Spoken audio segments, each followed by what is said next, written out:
Desi Indian Facts Present, Future and Past by Nitin. नमस्कार आणि जय महाराष्ट्र. आपल्या सर्वांचं चॅनल देसी इंडियन फॅक्ट्स यामध्ये मी नितीन ज्ञाते सगळ्यांचं मनापासून स्वागत करतो. काल लातूर मतदारसंघावर चर्चा केल्यानंतर आज आपण मराठवाड्यातीलच आणखीन एक मतदारसंघ, प्रतिष्ठित मतदारसंघ नांदेड यावर चर्चा करूयात. आणि नेहमीप्रमाणे यावर चर्चा करण्यासाठी आज आपल्या बरोबर परळीहून तानाजी देशमुख नमस्कार. आणि औरंगाबादहून अविनाश खेकाळे. नमस्कार. तर मित्रांनो, आज आपण चर्चा करणार आहोत नांदेड विषयी. गोदावरी नदीच्या काठी वसलेले आणि पवित्र सचखंड गुरुद्वारा असलेल्या नांदेड लोकसभा मतदारसंघात दुसऱ्या चरणात 26 एप्रिल 2024 ला मतदान होणार आहे. नांदेड लोकसभा मतदारसंघात 6 विधानसभा विभाग येतात. भोकर, नांदेड दक्षिण, नांदेड उत्तर, नायगाव, देगलूर आणि मुखेड. 2019 मध्ये इथली मतदार संख्या 16,32,971 एवढी होती आणि ज्यावेळेस मतदान झालं त्यावेळेस वैध मत 11,23,236 इतकी होती, ज्याचं की प्रमाण 69% असं आहे. या मतदानाचा फायदा भारतीय जनता पार्टीला झाला आणि त्यांचे उमेदवार प्रतापराव चिखलीकर हे 4,86,806 म्हणजे 43% मतं घेऊन विजयी झाले. त्यावेळेस त्यांनी काँग्रेसचे अशोकराव चव्हाण यांचा अगदी निसटत्या म्हणजे जवळपास 40,000 मतांनी पराभव केला. अशोकराव चव्हाण यांना 4,46,658 म्हणजे 40% मतं पडली आणि त्यावेळेस वंचित बहुजन आघाडीचे यशपाल भिंगे 1,66,196 म्हणजे 15% मतं घेऊन तिसऱ्या क्रमांकावर राहिले. याचाच अर्थ वंचित बहुजन आघाडीच्या उमेदवाराचा अशोकराव चव्हाण यांना फटका बसला आणि मतांमध्ये विभाजन होऊन त्याचा फायदा भारतीय जनता पार्टीला झाला आणि त्यांचा उमेदवार प्रतापराव चिखलीकर हे 40,000 मतांनी निवडून आले. ऐतिहासिक आणि धार्मिक वारसा तसेच साहित्यिक आणि कवीचा संपन्न वारसा लाभलेल्या नांदेड हे नंदीग्राम या प्राचीन किल्ल्याच्या नावाचा अपभ्रंश होऊन पडलेलं नाव आहे मित्रांनो. तसेच येथील गोदावरी नदीच्या किनारी नंदी या महादेवाच्या वाहनाने नृत्य केले होते म्हणून या शहरास नांदेडचे नाव पडले अशी ही कथा ऐकिवात आहे. शीख धर्मियांचे 10वे गुरु गोविंद सिंग यांचे पवित्र समाधी स्थळ सचखंड गुरुद्वारा मुळेच इथे शीख संस्कृती वसलेली आहे. सुरुवातीपासूनच काँग्रेसचा बालेकिल्ला असलेल्या नांदेड मतदारसंघात तब्बल 11 वेळेस काँग्रेसने विजय संपादन केला आहे. परंतु 2019 मध्ये भारतीय जनता पार्टीचे श्री प्रतापराव चिखलीकर यांनी अशोकराव चव्हाण यांचा पराभव केला होता आणि 10 वर्षांची काँग्रेसची मक्तेदारी मोडीत काढली होती.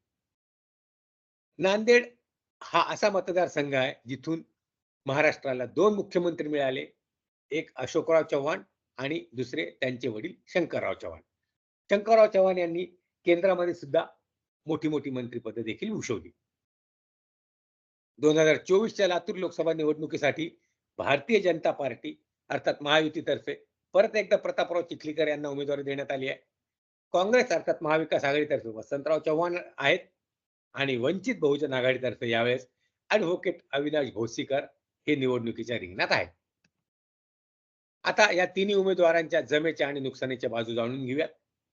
पहिले बोलूयात प्रतापराव चिखलीकर, भारतीय जनता पार्टीचे उमेदवार. त्यांच्या जमेच्या बाजू जमिनीवरील नेते म्हणून त्यांची गणना होते. लोकांमध्ये मिसळणारे, कायम उपलब्ध आणि प्रत्येकाच्या अडीअडचणीला देखील धावून जाणारे असं त्यांची ख्याती आहे. अशोकराव चव्हाण यांच्या प्रवेशामुळे मोठा फायदा झाला आहे. केंद्र शासनाने वीर बालक दिवस साजरा केला होता आणि यात्रेकरूंसाठी सुविधा केल्याने शीख बांधव आनंदी आहेत. मोदी फॅक्टर त्यांच्याकडे आहे आणि राम मंदिर. नुकसानीच्या बाजू कांदा निर्यात बंदी, सोयाबीन पेंड आयातमुळे शेतकरी वर्ग नाराज असल्याचे चित्र आहे. शिवसेना आणि राष्ट्रवादी काँग्रेसमध्ये दुही पाडण्यास भाजप जिम्मेदार असल्याची जनमानसात भावना आहे. मराठा आरक्षण आंदोलनाचा प्रभाव त्यांच्यासाठी नुकसान करू शकतो आणि अविनाश भोसीकर यांच्या उमेदवारीमुळे नुकसान होण्याची शक्यता आहे. कारण की भारतीय जनता पार्टीचा आणि महायुतीचा ओबीसी हा मोठा उमेदवार मतदार मानला जातो आणि अविनाश भोसीकर हे ओबीसीचे मोठे नेते म्हणून त्यांची गणना होते. वसंतराव चव्हाण काँग्रेसचे उमेदवार त्यांच्यासाठी जमेच्या बाजू. ते स्वतः शेतकरी आहेत. महाविकास आघाडीचा भक्कम पाठिंबा त्यांच्या मागे आहे. शेतकऱ्यांमध्ये भाजपबाबत असलेला रोष, मराठा आरक्षण आंदोलनाचा प्रभाव, यशपाल भिंगे यांचा वंचित बहुजन आघाडी सोडून काँग्रेसमध्ये प्रवेश या त्यांच्यासाठी जमेच्या बाजू. त्यांच्यासाठी नुकसानीच्या बाजू म्हणजे नांदेड मतदारसंघात असलेला कमी जनसंपर्क, अशोकराव चव्हाण हा फॅक्टर. आता हा फॅक्टर त्यांच्यासाठी तारक ठरतो की मारक ठरतो हे तर मतदानानंतरच कळेल. ॲडव्होकेट अविनाश भोसीकर वंचित बहुजन आघाडी यांच्यासाठी जमेच्या बाजू. एक युवा नेतृत्व म्हणून त्यांची ओळख आहे. चळवळीचा एक धडाडीचा कार्यकर्ता म्हणूनही त्यांची ओळख आहे. त्यांच्या मागे मोठा ओबीसीचा मतदार वर्ग आहे. त्याचबरोबर प्रकाश आंबेडकर यांचा जो वंचितचा मतदार आहे तोही त्यांच्या मागे भक्कमपणे उभा आहे मित्रांनो. यांच्यासाठी सुद्धा नुकसानीच्या बाजू ज्या आहेत त्या भारतीय जनता पार्टीचा आणि महायुतीचा असलेला प्रभाव, त्यानंतर मोदी फॅक्टर, जे नांदेडमध्ये करण्यात आलेली कामं, या सगळ्या गोष्टींचा होणारा परिणाम. तानाजी माऊली, बोला. ज्याप्रमाणे आपण नांदेड मतदारसंघाचे डिटेल्स पाहिले, त्याप्रमाणे प्रतापराव चिखलीकर, अविनाश भोसीकर साहेब आणि आपल्या काँग्रेसचे उमेदवार यामध्ये तिरंगी लढत दिसतीये. वसंतराव चव्हाण यामध्ये तिरंगी लढत दिसतीये. तर या तिरंगी लढतीचा भारतीय जनता पार्टीला फायदा होईल की यावेळेस काँग्रेस अर्थात महाविकास आघाडी बाजी मारून येईल असं वाटतंय की ओबीसीचे एक मोठे नेता म्हणून भोसीकर साहेब बाजी मारतील? माऊली, यावेळेस नांदेड लोकसभा मतदारसंघामध्ये म्हणजे नुकतेच आपले माजी मुख्यमंत्री अशोक चव्हाण म्हणजे काँग्रेसमधून भारतीय जनता पार्टीमध्ये प्रवेश करते झालेले आहेत आणि निवडणुकीचं बिगुल वाजलं आहे. इथं निष्ठावंत काँग्रेसचे आमदार नायगावचे वसंत चव्हाण यांना काँग्रेसनं उमेदवारी दिली आहे आणि पहिले लोकसभेचे खासदार आपले प्रताप पाटील चिखलीकर हे भारतीय जनता पार्टीकडून आहेत आणि अविनाश भोसीकर यांना वंचितनं उमेदवारी दिली आहे. तर म्हणजे मराठवाड्यामध्ये आता सध्या असणारा शेतकऱ्यांचा आक्रोश तुम्ही म्हणल्याप्रमाणे म्हणजे पीक विमा न मिळणे, त्याच्यानंतर सोयाबीनला आणि कापसाचे भाव न मिळणे, यामुळे शेतकरी वर्ग आणि नांदेड जिल्हा म्हणजे गोदाकाठ असल्यामुळं बरोबर. शेतकऱ्यांचं आणि शेतीवर आधारित असणाऱ्यांचं जास्त म्हणजे तो प्राबल्य असणारा जिल्हा आहे. आणि अविनाश भोसीकरामुळं जे वोटिंग आहे, अविनाश भोसीकर हे लिंगायत समाजाचे आहेत आणि मग त्या जिल्ह्यामध्ये असणारा बहुसंख्य आणि तो पूर्णपणे बीजेपीचा वोटर्स आहेत लिंगायत समाज म्हणजे. म्हणजे यावेळेस वंचितचा फटका मागच्या वेळेस त्या भिंगेमुळं अशोक चव्हाणांना बसला होता, तसा यावेळेस प्रताप पाटील चिखलीकरांना बसणार आहे आणि म्हणजे थोड्या आपल्या म्हणजे काय म्हणते त्याला तुल्यबळ लढतीमध्ये वसंत चव्हाणांचं म्हणजे पारडं किंचितसं जड वाटत आहे आणि तुम्ही पहिल्यांदा म्हणजे ज्या म्हणजे माहिती दिली त्याच्यामध्ये माजी जे म्हणजे लोकसभा लढवणारे अशोक भिंगे त्यांनी वंचितकडून जवळपास 2.25 लाख मताधिक्य घेतलं होतं मागच्या लोकसभेला. 10% हां. 12% मतं. हो. तर त्यांनी काँग्रेसमध्ये प्रवेश केल्यामुळं ती एक म्हणजे वसंत चव्हाणांसाठी जमेची बाजू आहे असं मला वाटतंय आणि एकंदरीत म्हणजे कमी मार्जिन का होईना वसंत चव्हाण यावेळेस बाजी मारतील असं मला प्राथमिकदृष्ट्या वाटतं. बरं, कारण की भोसीकर साहेबांनी उमेदवारी जाहीर केल्यामुळे आजच बहुतेक भिंगे साहेब जे आहेत त्यांनी आजच काँग्रेसमध्ये प्रवेश केला आणि काँग्रेसची बाजू बळकट करू असा त्यांनी विश्वास देखील दिला. बरोबर. शिरीष माऊली, काय म्हणताय? नांदेड मतदारसंघामध्ये अशोक चव्हाणांनी माजी मुख्यमंत्री यांनी प्रवेश केला. मागच्या वेळेस अशोक चव्हाणांना 4 लाखाच्या वर मतं होती. 40% मतं त्यांना पडली होती आणि 43% चिखलीकरांना पडली. 4,55,000 मतं होती त्यांची. बरं. तर अशोक चव्हाण हे काँग्रेसमधून बीजेपी मध्ये गेले म्हणजे त्यांचे 4,55,000 पूर्ण ट्रान्सफर झाले असं नाहीच आहे. तो विषय होतच नाही. करेक्ट. त्याला बरेचसे फॅक्टर्स असतात. त्या सगळ्या गोष्टी असतात. तर मला काय म्हणायचंय, की 4,55,000 मध्ये आपण फक्त 20% मतं ट्रान्सफर करू. ते आपण रिलायबल फिगर घेतो. 20% 80% त्यांचे नाही होणार ट्रान्सफर. 20% बरोबर.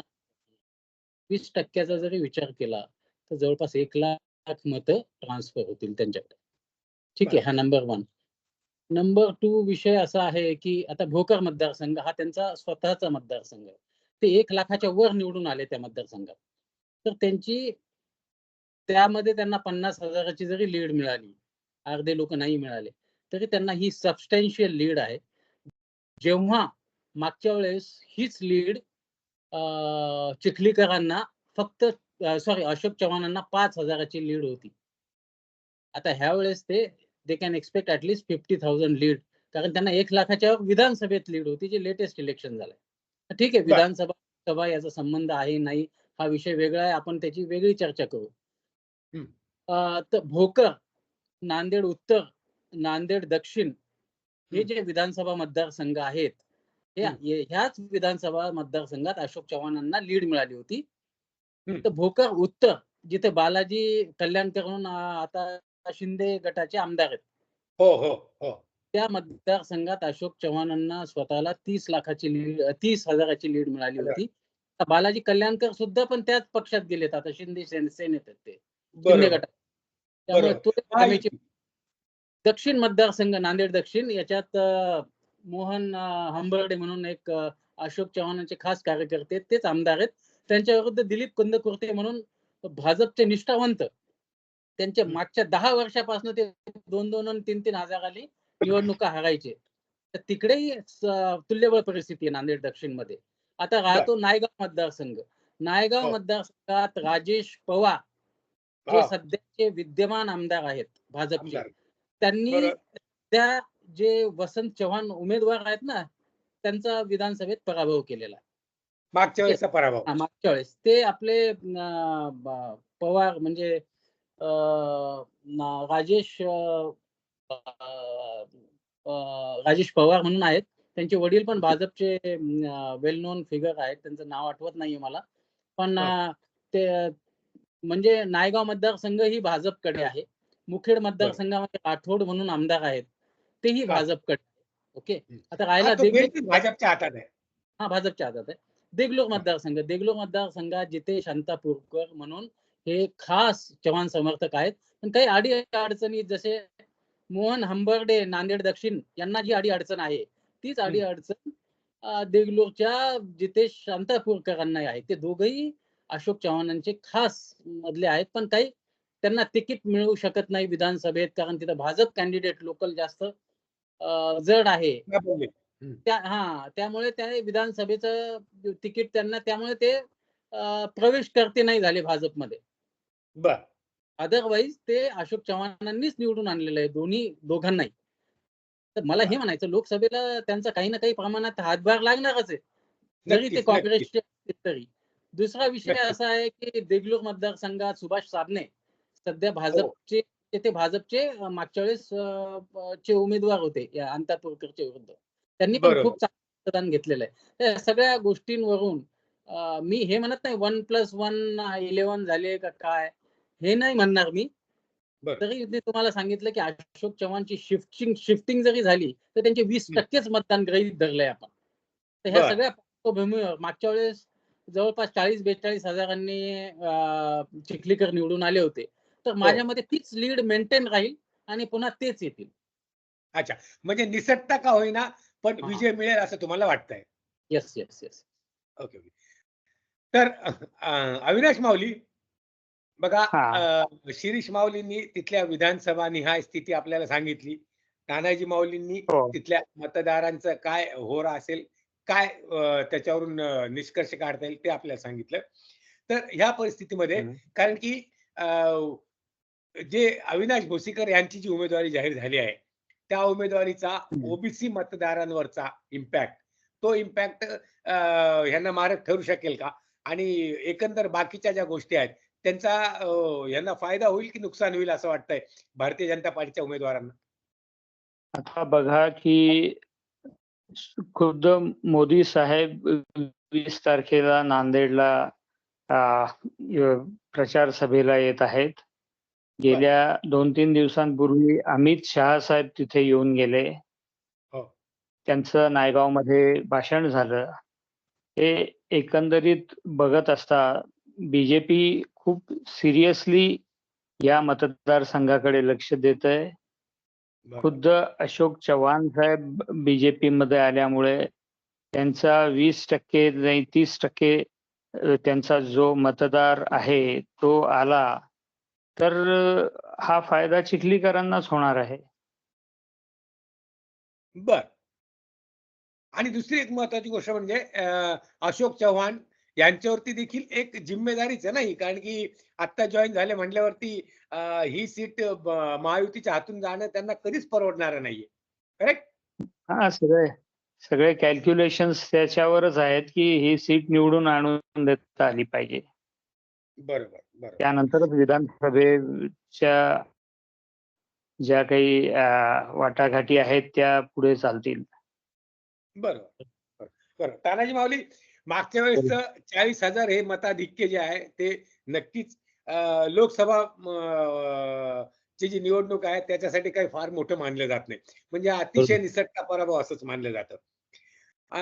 तर ह्या कंडिशन मध्ये अशोकराव चव्हाण जे आलेले आहेत त्याच्यामुळे मागचा विरोधी पक्षाचा असलेला उमेदवार आणि मागचा भारतीय जनता पार्टीचा निवडून आलेला उमेदवार म्हणजे त्या दोघांची पण एक युती झाल्याचं हे चित्र दिसतंय आणि या युतीचा कागदावर तरी फायदा होईल असा दिसतोय. पण प्रत्यक्षात चित्र काय वाटतंय? नाही, अशोक चव्हाणांना व्यक्तिगत शिरीष माऊली म्हणल्याप्रमाणे त्यांना लोक म्हणजे मान्यता देतील. पण अशोक चव्हाणामुळं प्रताप पाटील चिखलीकरांना विशेष फायदा होणार नाही असं मला वाटतंय. कारण म्हणजे त्यांचं व्यक्तिगत बरेच दिवसापासून म्हणजे शंकरराव चव्हाणापासून आणि त्यांची नाळ जुडलेली आहे. 2-3 पिढ्यापासून त्यांचं काम आहे आणि त्यांनी नांदेड जिल्ह्यासाठी विकासात्मक काम असो किंवा महानगरपालिकेचे असो किंवा गुरुतागद्दी कार्यक्रमामध्ये त्यांचं विशेष योगदान असेल. तर ह्या गोष्टी अशोक चव्हाणांसाठी जमेच्या आहेत. पण या गोष्टीमुळं अशोक चव्हाणामुळं प्रताप पाटलांना म्हणजे फायदा होईल असं वाटत नाही आणि परवा माझ्या मतानं तुम्ही त्यांच्या दोघांच्या स्टेटमध्ये काहीतरी कॉन्स्पिरसी आढळली, की बहुतेक अशोक चव्हाणांनाच म्हणजे प्रताप पाटील चिखलीकरांना निवडून आणायचंय का नाही हेच म्हणजे निश्चित नाही असं एक एकंदरीत मीडियामध्ये पाहण्यात आलेलं आहे. आणि तुम्ही म्हणल्याप्रमाणे शेतकरी मराठा आंदोलन आणि मागच्या वेळेस जे भिंगेंना पडलेलं म्हणजे नांदेडमध्ये बहुसंख्य असणारा मागासवर्गीय आणि मुस्लिम मतदार यावेळेस फार म्हणजे प्रताप पाटील चिखलीकरांच्या फार विरोधात गेलेला आहे. आणि याचं सहज म्हणजे कसं कॅच करता येईल त्या काँग्रेसच्या उमेदवाराला होणार आहे. आणि भोसीकरांमुळं जे मतदान म्हणजे भाजपचं मतदानच फुटत असल्यामुळं थोडंफार त्या भागामध्ये काँग्रेसचे लोक स्वस्त आहेत. त्यांना म्हणजे त्या वंचितमुळं काँग्रेसचं मतदान थोडंही फुटणार नाही. जे फुटणार आहे ते मतदान भारतीय जनता पार्टीचंच आहे. आपले वसंतराव चव्हाण आणि एक काय आहे, की वसंतराव चव्हाण म्हणजे एक जुना मुरब्बी आणि फार असं काही म्हणजे वेगवेगळे कॉमेंट करणारा माणूस नाही, निष्ठावंत काँग्रेसी आहे. त्याच्यामुळे त्यांचा फायदा होईल असं वाटतंय मला तरी. शिरीष माऊली, शीख बांधव मोठ्या प्रमाणात असलेलं महाराष्ट्रातलं जे शहर आहे ते नांदेड आहे. त्या नांदेडमध्ये तुम्हाला जर आठवत असेल काहीतरी 2-4 वर्षापूर्वी कधीतरी बहुतेक ते वीर बालक दिवस म्हणून केंद्र सरकारने साजरा केला होता. वीर बालक दिवस केल्यानंतर घराघरामध्ये त्या गोष्टी इव्हन देशामध्ये परदेशामध्ये पोहोचल्या, ज्याचा की शीख बांधवांना खूप आनंद झाला. त्या व्यतिरिक्त जे नांदेडला येणारे जे यात्रेकरू आहेत त्यांच्यासाठी विमान सेवा वगैरे जी चालू झाली त्याच्यामुळे देश आणि परदेशातून येणारे जे यात्रेकरू आहेत त्यांच्यासाठी खूप सुविधा झाली. ही सुद्धा कुठेतरी शीख बांधवांना सुखावणारी गोष्ट आहे. या गोष्टींचा नक्कीच शीख बांधवांवरती काही ना काही नक्कीच परिणाम आहे आणि ते आनंदी असल्याचं जाणवतं.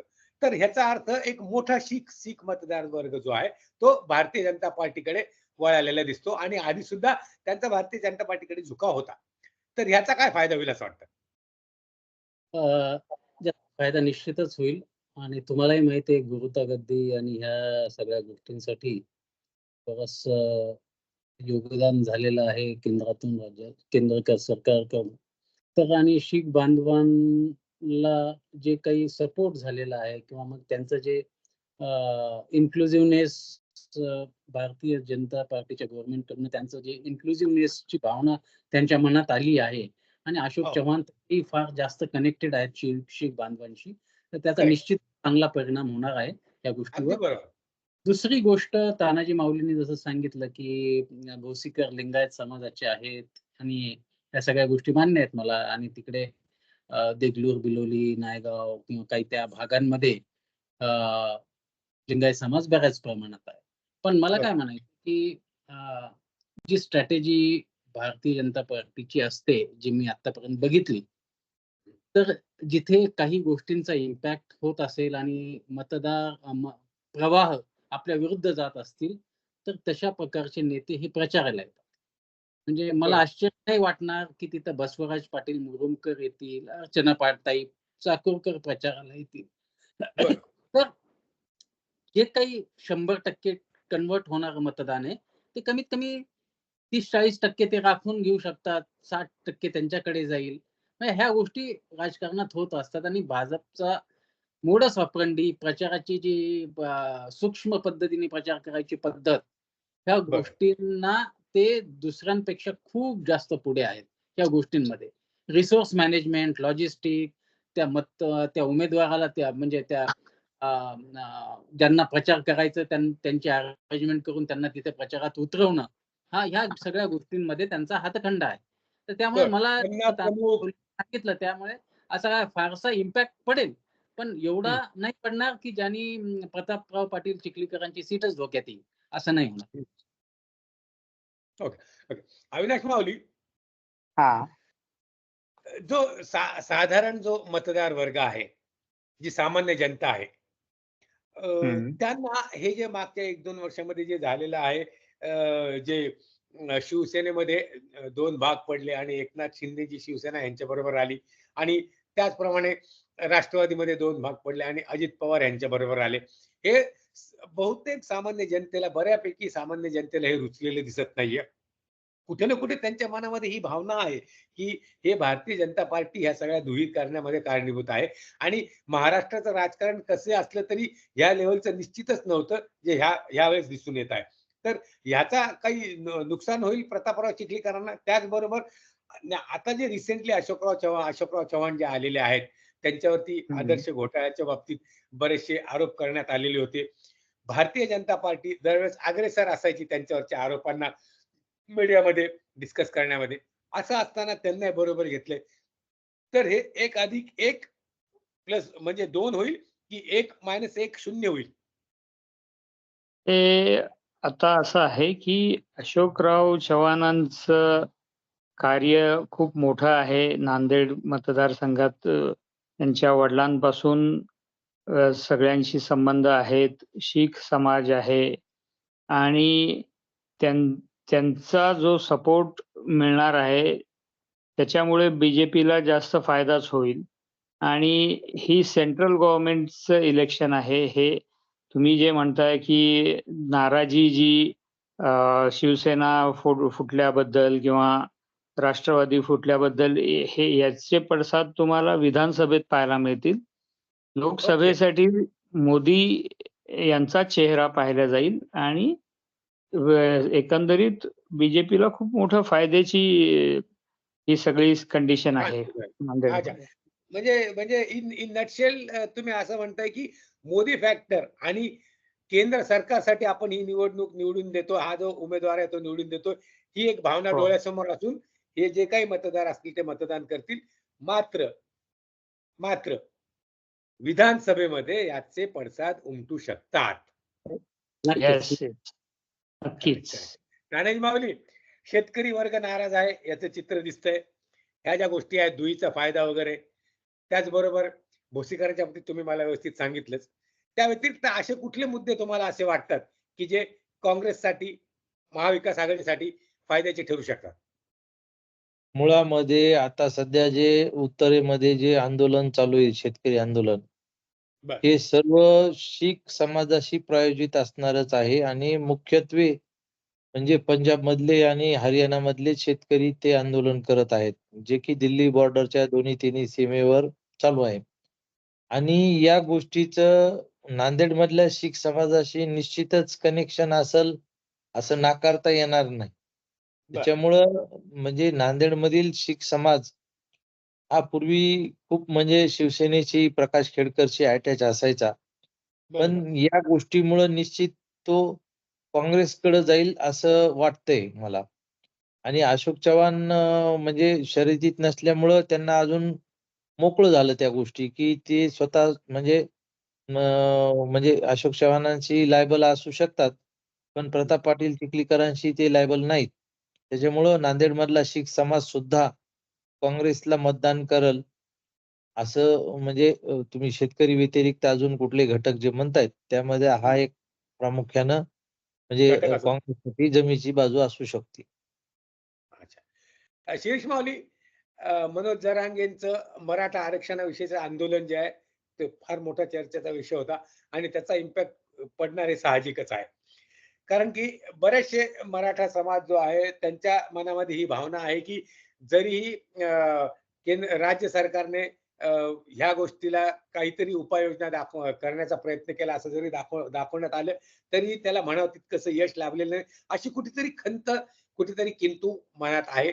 एकदा असंही जाणवलं होतं, की जरांगे साहेब जे आहेत ते काहीतरी इनिशिएटिव्ह घेऊन सगळीकडे किंवा बऱ्याचशा ठिकाणी मतदार उभा करतील. पण त्यामध्ये त्यानंतर त्यांनी कितपत विचार केला हे आपल्याला माहिती नाही. सध्या तरी त्यांचा कुठला उमेदवार इथे उभा असलेला दिसत नाही. पण त्यांनी जे एक आवाहन केलं होतं, की ज्यांना पाडायचं असेल त्यांना पाडा.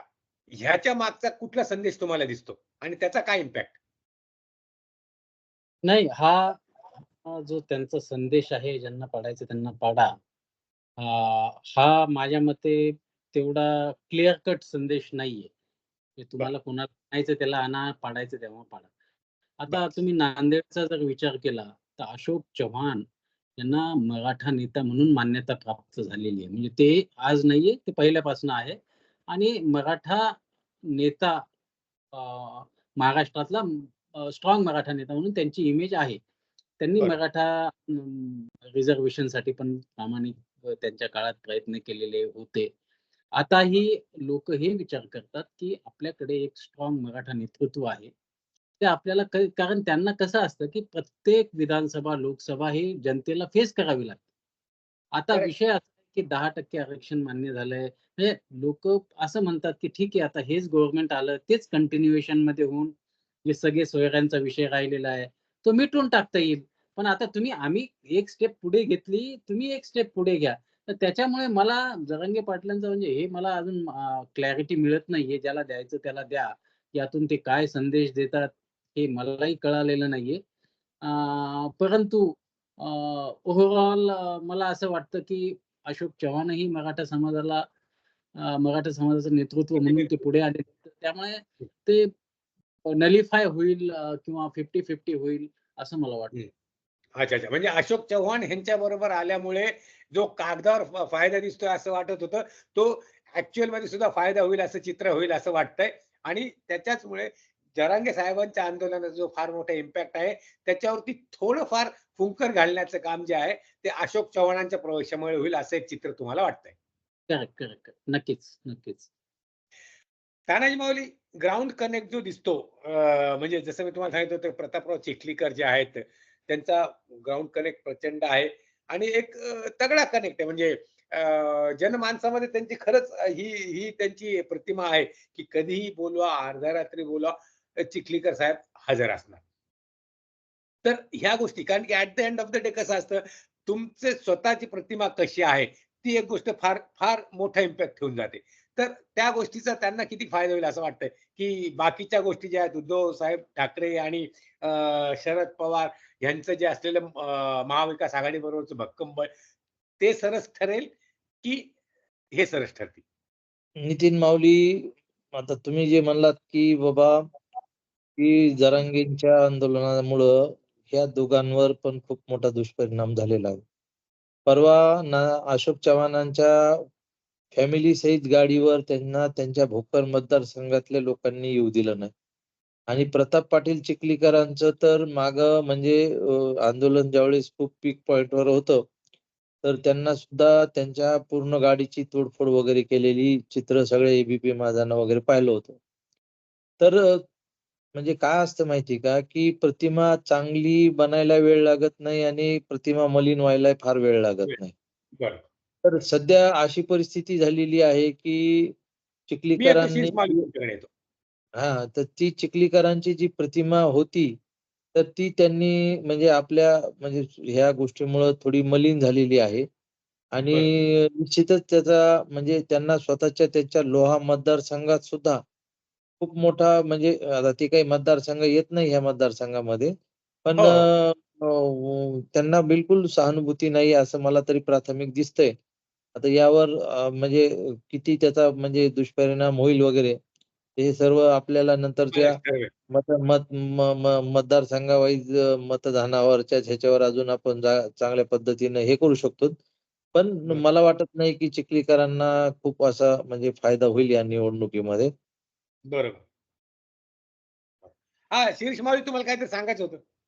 नाही, नाही. मी तेच सांगितलं, की तानाजी माऊलींनी शेवटी हे करेक्ट केलंय, की आता लोहा कंधार मतदारसंघ हा लातूरला अटॅच्ड आहे. त्यांच्या गावातला विरोध त्या ठिकाणी झाला. तो मतदारसंघ नांदेड विस्तीर्ण आहे. तर त्यामुळे त्या मतदारसंघाचा रेफरन्स घेऊन नांदेडमध्ये घुसायचं, याच्या माझ्या माझ्या दृष्टीने काही त्या गोष्टीला अर्थ नाही. कारण विषय असा असतो, की एखादा माणूस ज्या मतदारसंघातला असतो, त्या मतदारसंघात त्याचे विरोधक पण तयार असतात आणि त्या दृष्टीने ते विरोध करत असतात. तर हा नंबर 1. नंबर 2 विषय असा आहे, की अशोक चव्हाण आपण त्यांचं 4,50,000चं त्यांना मिळालेलं मतदान आहे. आपण त्यांचं मतदान ट्रान्सफर 100%च म्हणतच नाहीयेत ना. ते 20% ट्रान्सफर म्हणायलोत आपण. हं, तर हं, ह्या दोन्ही गोष्टींचा जर तुम्ही सांगड घातली, तर तो विषय राहतच नाहीये. तिसरी हं. गोष्ट प्रताप पाटील चिखलीकरांचा लोक कनेक्ट आहे, हे मी स्वतः माझ्या डोळ्यांनी बघितलं. कारण माझ्या करेक्ट, मेव्हणीच्या लग्नात त्यावेळेस शिवसेनेचे आमदार होते ते. त्यावेळेस ते माझ्या मेव्हणीच्या लग्नात आले होते ते लातूरला. तर करेक्ट, त्यावरून करेक्ट. मला कळालं, की यार हा माणूस सर्वसामान्यांच्या लग्न समारंभाला पण येतो. नाही त्यांचे तो कनेक्ट फार प्रचंड आहे. हं. करेक्ट. परवा एक फोटो टाकला होता, की पुणे स्टेशनवर मी प्रताप पाटील चिखलीकरांचा आणि गिरीश महाजनांचा फोटो टाकला होता आपल्या ग्रुपवर तर नितीन माऊली. त्याकडे उत्तरच मिळालं तानाजी माऊली. ते ह्या छोट्या-छोट्या कार्यक्रमात पण येतात. नाही, तो नाही. मी इम्पॅक्ट आज आज ऐका तुम्ही, ओमराजेंना लोकं काय म्हणतात, की तो फोनवाला माणूस आहे. म्हणजे खासदार हो, आता त्यांच्या उलट प्रचार चालू झालाय, की आपला हा विषय नाही आजच्या चर्चेतला. पण या बरोबर. अनुषंगाने विषय निघाला म्हणून मला सांगावसं वाटतंय, की ब ब ब ते सर्वसामान्यांना अवेलेबल असणारा माणूस आहे. त्यामुळे त्यांना खूप जास्त रिस्पॉन्स मिळतो त्या ठिकाणी. तर बरोबर. तसाच रिस्पॉन्स मग आपण तिकडे त्यांना रिस्पॉन्स मिळतो असं म्हणायचं आणि इकडे प्रताप पाटलाला रिस्पॉन्स नाही मिळायचं. हे चुकीचं आहे ना. बरोबर. म्हणजे you have to think rationally. If you हां, आर टेलिंग दॅट हा एडव्हांटेज कोणाला तरी तिथे आहे आणि त्याच सिनेरिओमध्ये दुसराही तो एडव्हांटेज होणारच. व्हायच नाही. Correct, correct. Correct, correct. तर माऊली, आजची आपली चर्चा नांदेड मतदारसंघावरती होती आणि ह्या चर्चेमधून एक जे दिसून येतंय ते नांदेडमध्ये भारतीय जनता पार्टीचे जे प्रतापराव चिखलीकर आहेत, त्यांच्या मागे त्यांचा असणारा तगडा कनेक्ट आणि त्याबरोबर मोदी फॅक्टर, राम मंदिर आणि बाकीच्या गोष्टी ह्यांची त्यांच्यासाठीची जमेची बाजू. त्याचबरोबर शेतकऱ्यांच्या बाबतीतला असलेला विरोध, रोष आणि मराठा आंदोलन प्लस प्लस अविनाश भोसीकर यांचं उमेदवारी ह्या त्यांच्यासाठी मारक ठरणाऱ्या बाजू. तसेच काँग्रेससाठीचे जे वसंतराव चव्हाण आपले महाविकास आघाडीतर्फे जे उभे आहेत, त्यांच्या मागे असलेलं भक्कम पाठबळ, ज्यामध्ये उद्धवसाहेब ठाकरे आणि शरद पवार साहेब हे या सगळ्या गोष्टी. त्याचबरोबर मोठ्या प्रमाणात त्यांच्या बरोबर असलेला शेतकरी वर्ग, त्या गोष्टींमुळे त्यांचं पारडं जड दिसतंय आणि भोसीकर साहेब जे आहेत त्यांच्या मागे असलेला ओबीसी मतदार आणि त्याचबरोबर आपले प्रकाश साहेब आंबेडकर यांचा असलेला त्यांच्या मागचा एक भक्कम पाठिंबा. तर निश्चितच ही तुल्यबळ लढत आहे, तिरंगी लढत आहे आणि यामध्ये कोण जिंकेल हे येणारा काळच ठरवेल. हे जरी असलं तरीही एक साधारण निष्कर्ष असा निघतोय की यामध्ये प्रतापराव चिखलीकर शक्यता आहे की थोड्याफार ज्यावेळेस मागच्या वेळेस हे 40,000 निवडून आले होते त्याचप्रमाणे, कारण की अशोकराव चव्हाण त्यांच्या बरोबर आहेत, तर तशाच किंवा थोड्याफार त्याच फरकाने ते विजय होतील असं चित्र दिसतंय. असं एक साधारण निष्कर्ष निघतोय. आमचा हा व्हिडिओ तुम्ही बघताय त्याबद्दल अनेक अनेक धन्यवाद. आधीच्या आपल्या व्हिडिओजला तुमच्याकडून भरभरून प्रतिसाद मिळत आहे. तुमच्या कमेंट्स येत आहेत आणि अशाच प्रकारे ह्या व्हिडिओवर पण तुम्ही कमेंट करा, लाईक करा, आपलं चॅनल सबस्क्राईब करायला विसरू नका आणि बेल आयकॉन प्रेस करा म्हणजे आपल्या येणाऱ्या व्हिडिओचे नोटिफिकेशन तुम्हाला नक्कीच मिळत जातील. परत एकदा धन्यवाद. तानाजी माऊली धन्यवाद. धन्यवाद. शिरीष माऊली धन्यवाद. धन्यवाद. धन्यवाद. अविनाश माऊली धन्यवाद. धन्यवाद. Thanks for watching the video. Please press like and comment on this video. Subscribe to our channel Desi Indian Facts. Don't forget to press bell icon to get our upcoming video notifications. Desi Indian Facts.